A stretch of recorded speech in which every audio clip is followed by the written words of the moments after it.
લોકસભા 2024ની સામાન્ય ચૂંટણી માટે તંત્ર સંપૂર્ણ રીતે સજ્જ છે। વડોદરાની વાત કરીએ તો વડોદરાના પોલીસ તંત્રએ પણ તમામ જરૂરી પગલાં ભરી લીધા છે।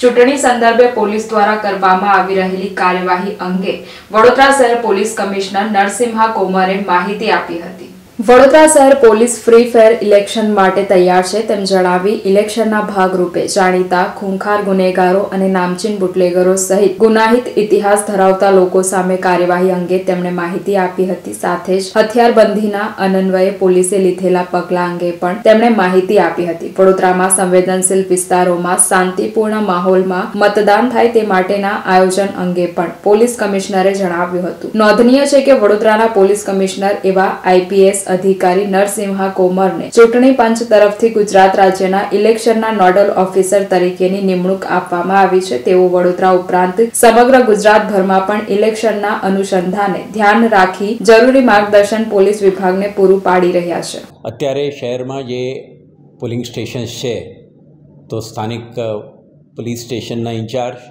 એસીપી ડીસીપી અને મારા કક્ષાથી પણ કેટલાક સંવેદનશીલ વિસ્તારોના મુલાકાત લેવામાં આવેલ છે અને તેના પ્રોફાઇલ તેના પોટેન્શિયલ રિસ્કને ધ્યાને રાખીને આપણે ત્યાં પોલીસ ઉપરાંત કેટલાક જગ્યાઓ ઉપર એસઆરપીએફ અને સીએપીએફને પણ તૈનાત કરવામાં આવે છે અને સાથે સાથે ડિસ્ટ્રિક્ટ ઇલેક્શન ઓફિસર તરફથી કેટલાક વિસ્તારોમાં વેબકાસ્ટિંગ અને માઇક્રો ઓબ્ઝર્વરને પણ મૂકવામાં આવે છે અને મલ્ટિપલ લેયર આપણા પેટ્રોલ પાર્ટીઓ પણ સતર્ક રહેશે, ક્યુઆરટીઓ સતર્ક રહેશે।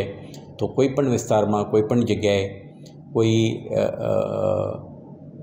ચૂંટણી પ્રક્રિયામાં વિક્ષેપ ઉપસ્થિત કરવાની પ્રયાસ થાય તો આમાં અટકાવવા માટે અને નાના મોટા ઇન્સિડન્ટ બને તો તરત જ પ્રતિસાદ કરવા માટે રિસ્પોન્ડ કરવા માટે આપણા તમામ પ્રકારની તૈયારીઓ આપણા કરી છે।